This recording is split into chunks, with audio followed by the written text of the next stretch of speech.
And we're back. We are here at the Scarlet Chorus camp. We learned about Barrick and his love for standing shoulder to shoulder with his buddies. And his love for his shit-stained armor that he refuses to take off. Despite multiple and frequent requests. But I believe that means that we don't have to care about his gear. So whatever sweet loot we find, you're getting none of it. Except amulets and accessories. And we were misled by Death now. I didn't mind taking out the Vendrian guard that much, but can't do that. Still, you lied to me.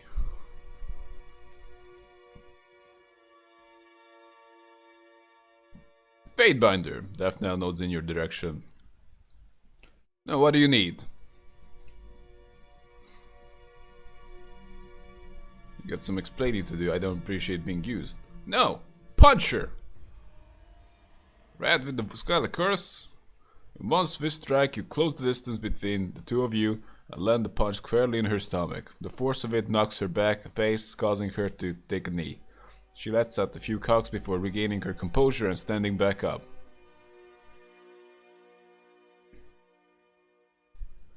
You or any chorus member try anything like that, I'll put you on a spike myself.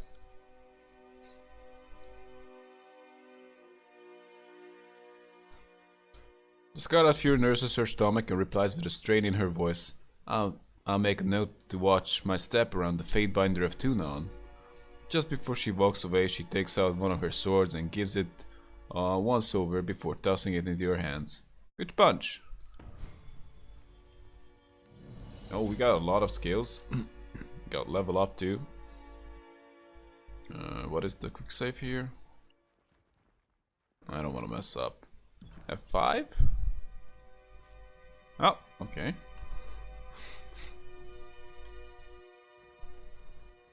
Almost pressed F9. So, we leveled up a little bit. Still don't feel like we need to distribute any points. You just gotta hold down to them, just in case. And I believe we should continue to get to know our followers, such as Verse. And of course the new guy who makes us not look as dumb. Whatever they ask of us, that's remotely knowledgeable or something like that. You know, that guy speaks. Well, you know, we don't want to make a bad impression, so yeah, he's 44 lore, and yeah, looks good. That's his only relevant stat, at least in this party.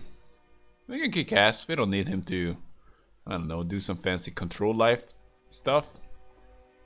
Anyway, so let's talk with Verse. How did you do that? What, punch her in the stomach? It's not that hard. Do what? Back in the Archon's war tent, you cast an edict as casual as reading a supply shipment. How did you do that? That's a good question. I guess I'm used to it. Well, I've done it before. I don't know why I didn't realize it earlier. You proclaimed the Edict of Stone in Azure. It blighted the entire realm, all to destroy the rebellious Archon. I can't believe that was you. Yeah, that was me, alright. I just nod silently, no need to, I don't know, brag about it. Well, I wouldn't mind just telling a straight answer, but this looks a little braggy to me. So we're just gonna nod. That's a confirmation. Well, call me impressed. Considering that you've read the words of Kyros more than once, I'm surprised that you're even alive to tell of it. Your vocal cords must have turned to ash by now. I'm not trying to make you feel uncomfortable, it's just worth recognizing what you've done. Not only you are Tunon's Fatebinder, you're the mouthpiece of the Overlord. Gives me plenty of reasons to stick around. You're going places. I want to see where they lead. If you say so, I have some questions about you. What do you need? Tell me about yourself. If you insist. I'm a Scarlet Fury. That should raise some flags for you. It means that I'm good at killing, and more importantly, that I enjoy it. Yeah, you already said that, but you're repeating it a lot. Makes me suspect that something's up with that. What I won't enjoy are the pleasures of funerary rites packed with weeping mourners. Someday I'll fall in battle, and then they'll roll me into a mass grave or heap me atop a shit-stained wagon. One more anonymous, knife-riddled piece of meat. Until then, I plan to take whatever I can from life and have a little fun along the way. Tell me about your life before the curse. Oi, what you asking of me? I don't know. Life? What life? As far as I'm concerned, I didn't exist before the chorus. I was some girl in a farm wearing my face and talking with my voice, but she wasn't me. Interesting. Sometimes she would sneak out at night, take a sight, and have some fun with the livestock. A shared interest began and ended there. So she was always a little cruel. Maybe a little more than cruel, but she was definitely not like this all along.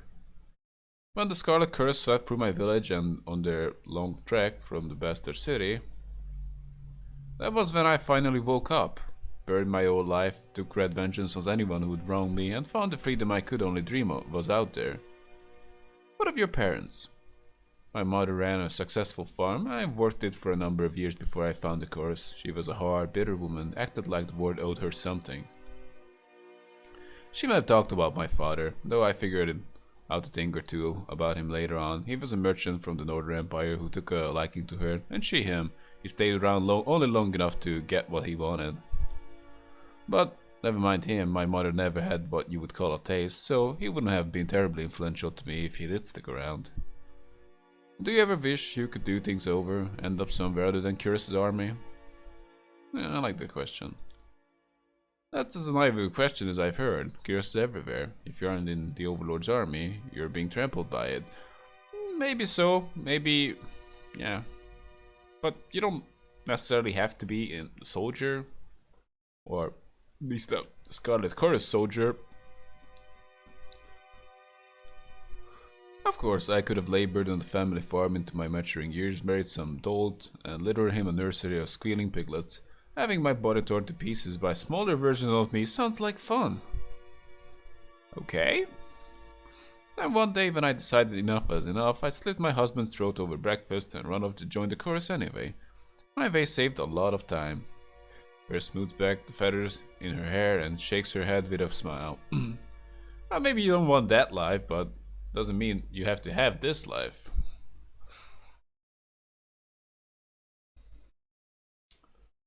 Not necessarily that life. And even if you're a killer, you don't necessarily have to be. If you have a thirst for action, you know, you don't necessarily have to be a chorus soldier. No, you're a killer. Better stick with the chorus. I won't suggest her that. At least you understand. The chorus praises and rewards the thing inside me, and I would be, and I would suppress in civilized company. Life is too short to repress every desire, right? Especially if I have something to say about it. How did you get conscripted? How did I? I think you have the wrong idea about me. The chorus didn't take me as a sobbing maid. I strode into their camp and enlisted. Someone tossed me a dented blade. I lived through the initiation, spent a week butchering my neighbors, which is really fucked up, and moved on with my new kin.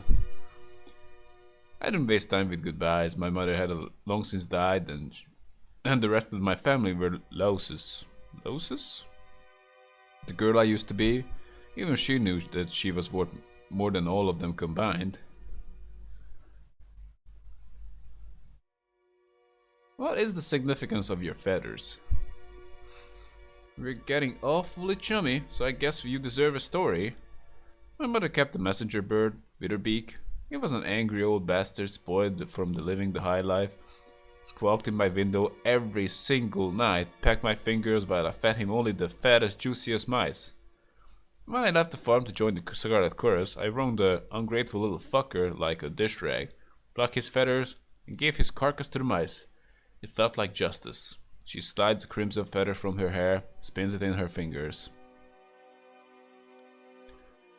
I also like how the feathers sketch the breeze, helps me keep my balance, especially when I'm moving fast. She slips the feather among the others and smooths it back. Enough questions about your past. That suits me just fine. I'm not much for comparing family histories if I can avoid it. Tell me about your time with the Scarlet Chorus. The Scarlet Chorus is mostly for madmen and peasants with rusty daggers, but it's also a little niche of freedom that I never had. Once I survived training and met my Scarlet Fury sisters, I saw a different side of the Howling Mob. Tell me about your training. For new recruits shoved to the front lines, training means surviving the first battle. Anything beyond that is for the fighters who show potential, whether as blade dancers or arcane madmen. There's nothing in the world like getting put through the paces as a Scarlet Fury. Every day is a test of your commitment and passion. Failure means death. The first few weeks were the hardest, but also the most rewarding. I earned my name, picked up some quality weapons, and met my sisters. Tell me about the Scarlet Furies. The elite fighters of the Scarlet Chorus. Your typical Horde recruit fights with a rusty spoon and a chip on his shoulder, but the Scarlet Furies are, well, different. You seem awfully fond of them. We focus our madness. We coordinate, we kill, we dance. It's like art. Imagine a sculpture that twisted in weird, beautiful angles, and then gutted you too fast for you to realize what was happening.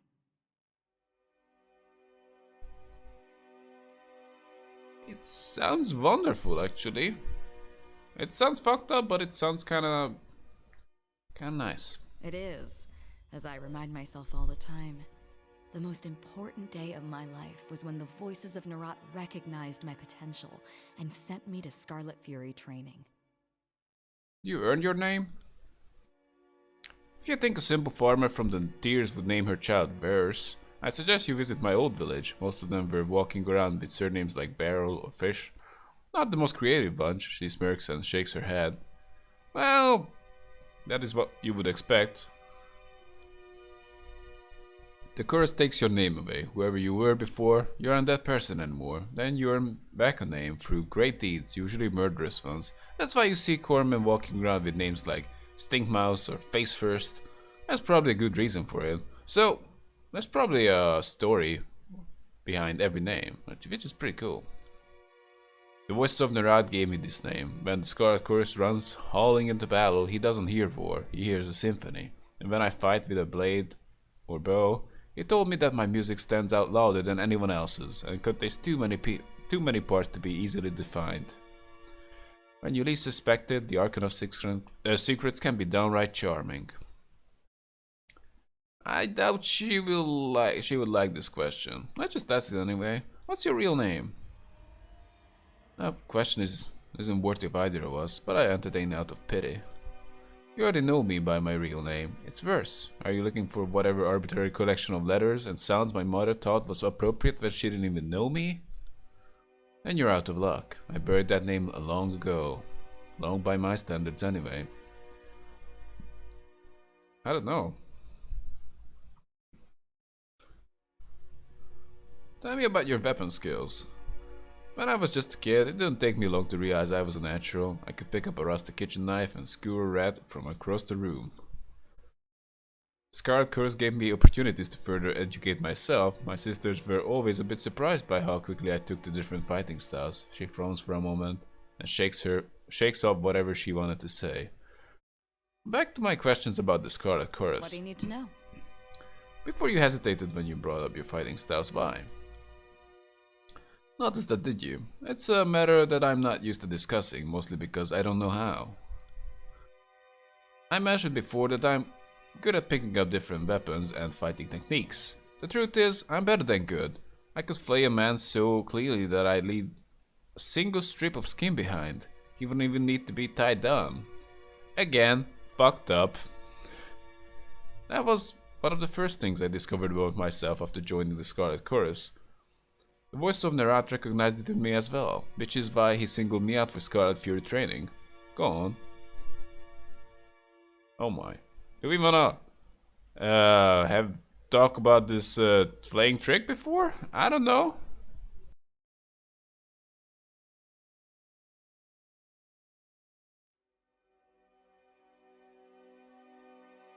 Have you tried that flaying trick before?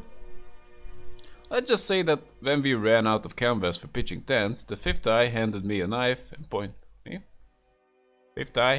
handed me a knife and pointed me to the prison pens. She winks. Oh boy. Tell me no more. My sisters were the masters of their fighting forms, but since they died, my style has changed. Almost like I can kill as they did. I could pick up a bow, a lance, anything really. I could tear something to pieces with a weapon that I only watched my sisters use. I don't know what it could mean, and that worries me. Who are your sisters? Who were they would be more appropriate. Free Whispers, Red Geyser, Seeking Sheet, best fighters I've ever met. That wasn't a foe we could take down together. We couldn't take down together. Our fighting styles complemented perfectly, so we divided up the killing work like Bart sharing a song. At least we used to. She presents a solemn salute. Tell me about Free Whispers. She was as calm as the surface of a pond, and light on her feet. More than one foe tripped and fell on their own blade due to Whisper's crafty footwork. Whereas lets her gaze slip away from you as fleeting moment of sorrow steals her attention. Tell me about Right Geyser. One-man woman siegebreaker. She would launch herself at her foes like a dumb battering ram. Not even disfavored phalanx could have withstood that dumb suicidal venge. Kyros's eyes, but she was something to behold. Where slams her fist into her palm. So, yeah, you miss her. You miss these people. You miss her sisters. So you're not that heartless after all. Tell me about Seeking Sheet. That girl could pass a spear through 12 rings from the far side of a battlefield. Kyros helped any foes who approached her marching single file. She made a game of spitting as many soldiers as possible on the same javelin. What happened to them? We were scouting around Vendrian Vale during the siege, back when we only suspected the guard of organizing in secret. My sisters and I came upon a group of them, or Kyros knows, maybe they found us, no one said anything. We drew iron and bronze. That was when everything went wrong. I was supposed to take point and occupy the guard with a dance of blade work, something disorienting, while my sister picked their marks. I hesitated. I lost my nerve. Instead of rushing the Oathbreakers, I froze with my weapon drawn. My sisters fought on without me, but they were off balance, like whatever I had was catching. They died. I lived. My sisters were relying on me to lead the dance, and I failed them. You guys lost to just some bunch of random Vandrian scrubs? It was not caution. Your actions were inexcusable for a fight on your station. I don't know. I'm going with the second one. You're absolutely right. If I had witnessed the same in one of my sisters, I might have even killed her for endangering the rest of us. Good thing for me that they didn't get the chance, she chuckles, but there is no humor in it. Hesitation is a rot. It's unbecoming of any chorus member, and unheard of in a Scarlet Fury. I would cut it out from my body and cauterize the wound if I only knew its source. She grimaces once more, tears inward, contemplating. Any thoughts on the topic, or are you just or are we just here to open old wounds? Any idea why you lost your nerve? I wish I had an explanation. For the first time, I lost the dance. The song of murder drew silence. Instead, there was only a rigid, organized control. This sounds like the security of a phalanx to me. You know, shoulder to shoulder thing. You should practice more orderly form of combat if it suits you so well. Even if the Scarlet Curse fought in formation, it wouldn't be anything like your hideous shield wall. She looks at him in disgust. Well, the fact is, a bunch of untrained people can't really fight in formation. Well, maybe the trained Scarlet Furies could do it if that's what they get trained for, but by the sounds of it, they were only 4 of them, so not like they can pull off a shield wall with 4 people.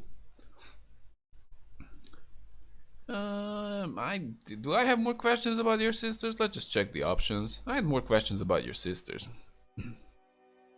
Nope, I don't. What do you need to know? Who are the Scarlet Chorus leaders? Well, this voice of Nerat is the spider at the center of the web. He acts like the army belongs to him. He only lends it to Kyros because it suits his purposes, both of which are true. The rest are all offshoots of the voices, like the Fifth Eye. Once you get down to the rank and file, the Scarlet Chorus organize around a motley bunch of gang bosses who call the shots. What do you want to know? Tell me about the voice of Nerat. He's a madman, but that never stopped me from following his orders. Even in a legion, as cutthroat as the chorus, you know better than to get on the voice's bad side. People who cross him, or just people who he meets, don't tend to survive the experience. If he ever seems disorganized or lost, it's because he's channeling one of the personalities he's devoured over the years. His mannerisms shift over to someone else's. Someone who probably long since dead. Better to die than become part of the voices. What makes the voice of Nerat so powerful? He's the Archon of Secrets and didn't earn that title lightly. People say that he knows more than every sage in the tiers combined, and that he can think 1,000 steps ahead of the other Archons. It would be putting it lightly to say he's never alone under that disapproving helmet of his. If you make secrets your business, I guess having people constantly whisper in your ear is a good thing. I usually want people to shut up, but to each their own. Tell me about the Fifth Eye. A walking nightmare, that one. I couldn't begin to guess who lives under that armor and speaks with that reedy voice, but I'll tell you what I know. When your word is built... What?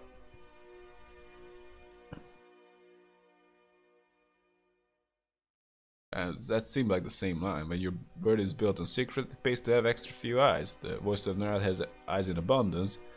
Some that he keeps close, others that he sends out in the wilderness. Whoever the Fifth Eye was before he came into the Archon service, now he's just a half-mad, jabbering speech hole. A bodily function. In other words, an eye. Wait, Nerat's eyes people?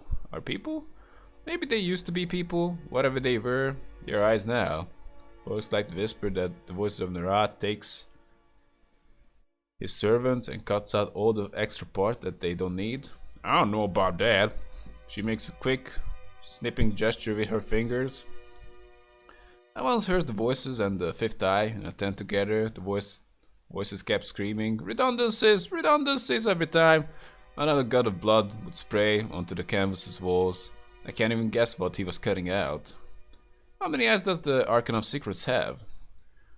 The number keeps changing, either because it grows or because rumors don't mean shit. 3, 7, 19, some even say that all of us are eyes and we don't even know it. She shakes her head in thoughtful disapproval. It's one of those questions that drives you mad if you allow yourself to think about it for too long. Hey, you could be one of Tuno's eyes, but you never thought of that. Indeed, I did not. Back to the other questions about the Scarlet Course leaders. Tell me about the gang bosses. A boss is anyone who can rally enough support to kill the previous boss. They cling to command until someone gets wise and stabs them in the back. Tipcap leads the Filthy Lambs. Lux leads the rusted harps Sharp used to lead the Bone Boys. Couldn't say where he ended up after they broke his legs. Waterwheel orders around the hairy hunters. Horse for Shit leads the lazy Mawkins. And Scurvy Keen, Finger Food, and Wild Gash collectively lead the Ladies of Perpetual Strangulation. Fancy name for just the gang.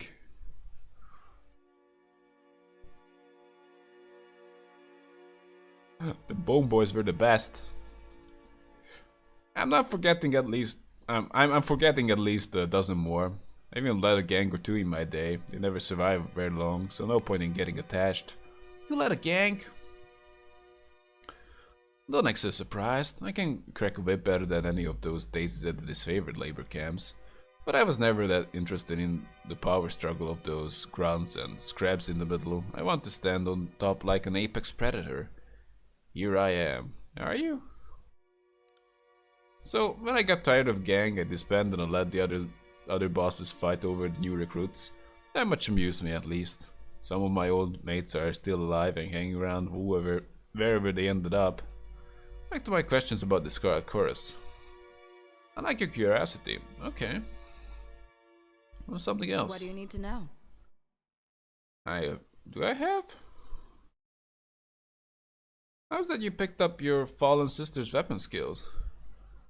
That's been on my mind for some time. I still don't know. I still don't have an explanation that fits. I have few ideas, but Earth froze in a deep thought. Scarlet Furies share a sort of link. It's how we coordinate our dance in the heat of battle. We don't pass messages or anything, but our emotions and intentions sync up without words. She starts worrying one of her knives. After a moment, she sighs and slaps the blade back into its sheath. Well, we can't tell you that. Go on. It's one thing that I always knew what I felt. I felt this connection more keenly than my sisters did. I could pick up nuances that they missed, and I could feel them from farther away. When my sister died, I felt each of them getting yanked out of my brain, like someone pulling snails from a garden. But some of their slime residue was still there. Does that make any sense? Well, that sounds pretty crazy to me, actually. You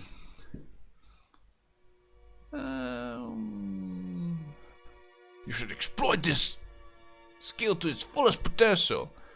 I would take comfort in that. Your sisters live on in you. What? Your optimism is cute, Fatebinder, if singularly useless. You only care about logic here. It won't bring my sisters back, and it doesn't fix the stink in my head that I don't understand.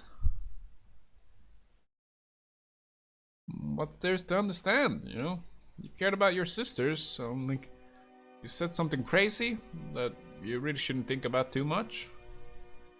No matter how you paint it, some part of my sister broke off in me when they died, and now I'm left to deal with it. Just another day in the tears, right?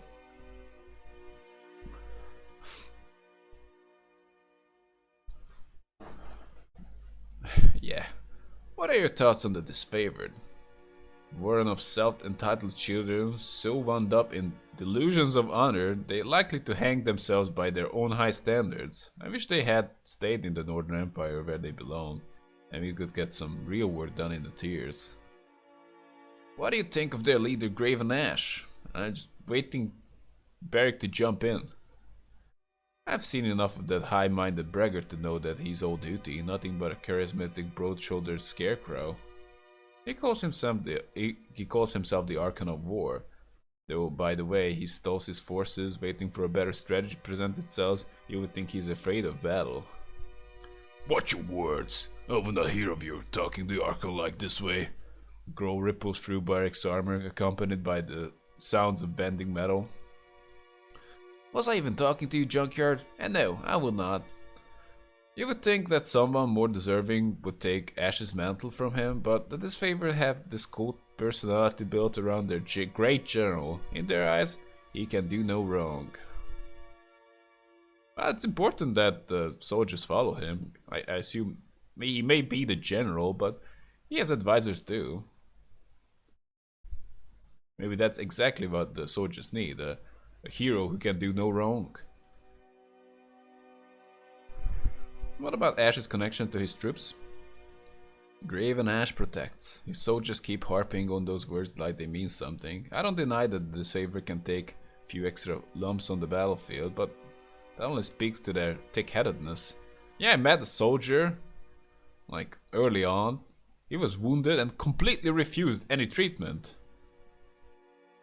Not like it was necessary, like we were in the heat of battle or anything. You were just lying there with nothing else to do, and I had nothing else to do, and he just completely refused it. Okay, I had the edict with me. Fair enough, but still. If anything, it's only true because his soldiers place that much trust in him. In it, I've seen the power of suggestion do stranger things to people. Well, yeah, having the right mindset to battle, it does help a lot. Stranger than heal battlefield wounds? I don't think so. But do their wounds heal? Really? Could that be possible? We are talking about a man who's centuries old and wears glowing armor. You tell me. Well, I don't know.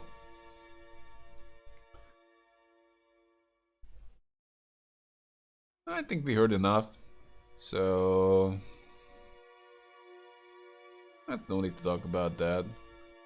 I do wanna just almost ask her about anything, but I do still wanna play the game too.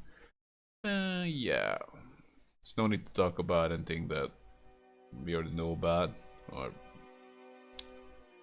I want to ask about our travels. Yeah. What did you have in mind?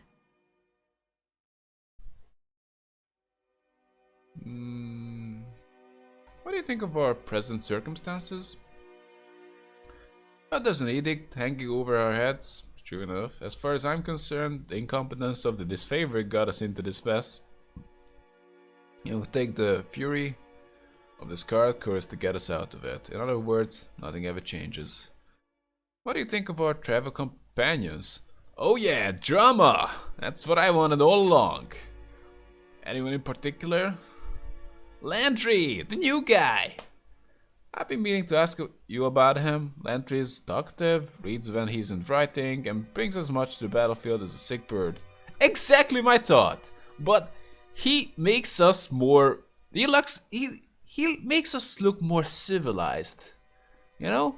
That guy with the book, you know, makes us not look like just a bunch of thugs, but, you know, just a traveling group.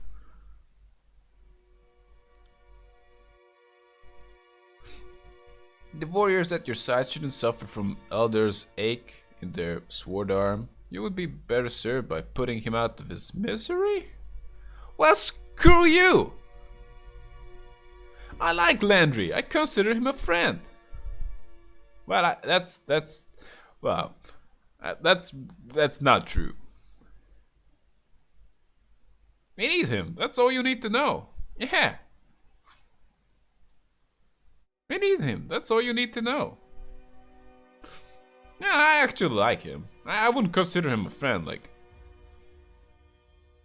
Oh, pardon the fuck out of me, Fatebinder. If I had known we were out to make friends, I would have brought my tea set and some stalwart heart cakes.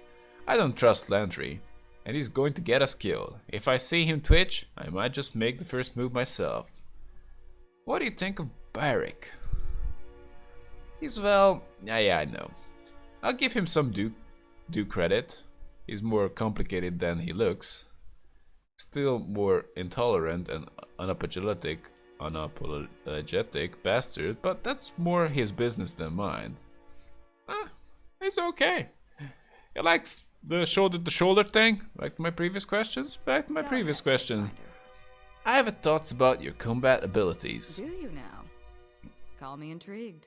Actually, don't, but I just want to check the conversation option. You already know that I memorized the moves of my Scarlet Fury sisters. If it seems like a total mystery to me, I don't know how you could have arrived at any conclusions, but I'm open to ideas. Did you take their fighting moves, or the memory of their fighting moves remind you of anyone?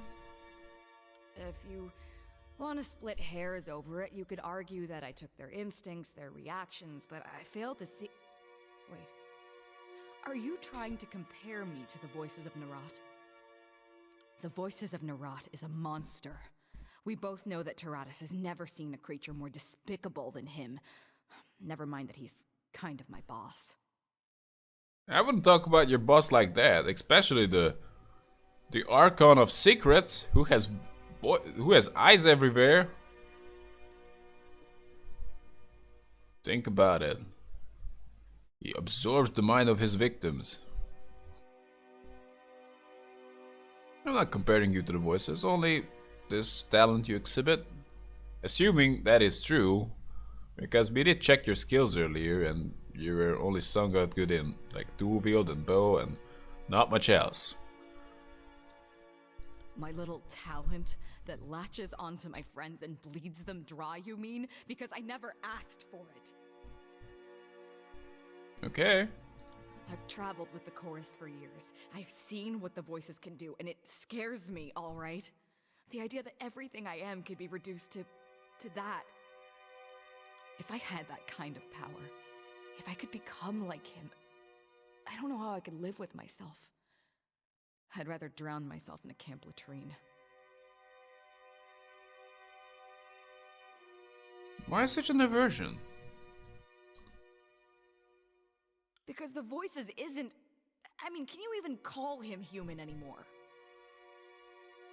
I don't know. Everything I am has led me to this point. I joined the chorus, fought to survive, grew stronger than I ever knew I could be. I never needed to steal anything that made me, me. I don't want to be better by being someone else. The Voices is stronger than anyone and terrifying enough to lead the chorus, but he's also an overgrown parasite. And someday he'll stuff himself so full of voices that he'll burst.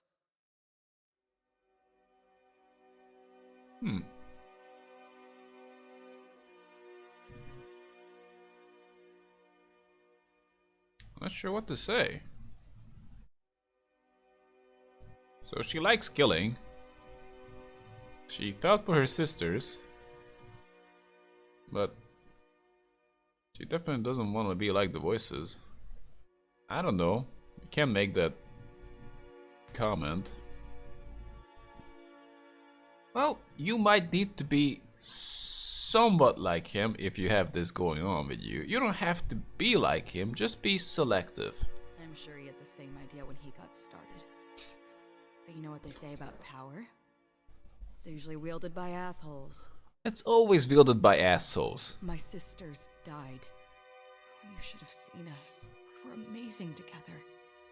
I didn't mean to take away what made them special, but I did it all the same. And let me tell you, it felt terrible. If I lived a century, I might never figure out how to make that happen again. And more importantly, I don't want to. I don't want to duel. We'll talk again later. Left from above? Can we check it out?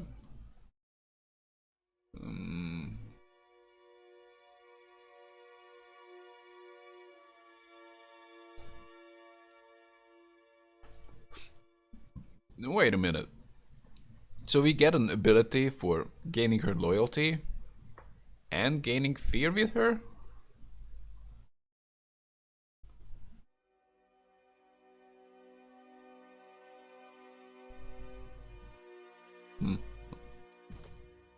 Okay.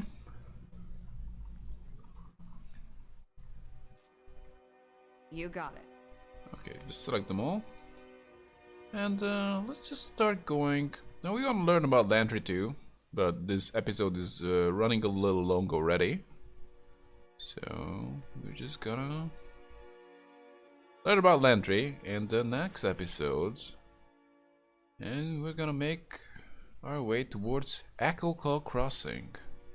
Echo Claw Crossing is a village situated along the one of the narrow sections of the Matani River.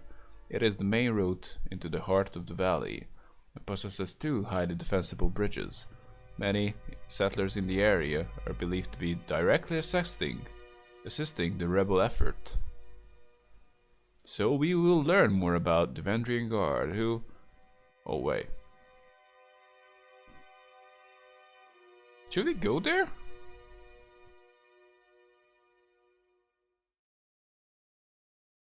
No, let's just check out Echocal Crossing first. And see you guys in the next episode. Have a good one.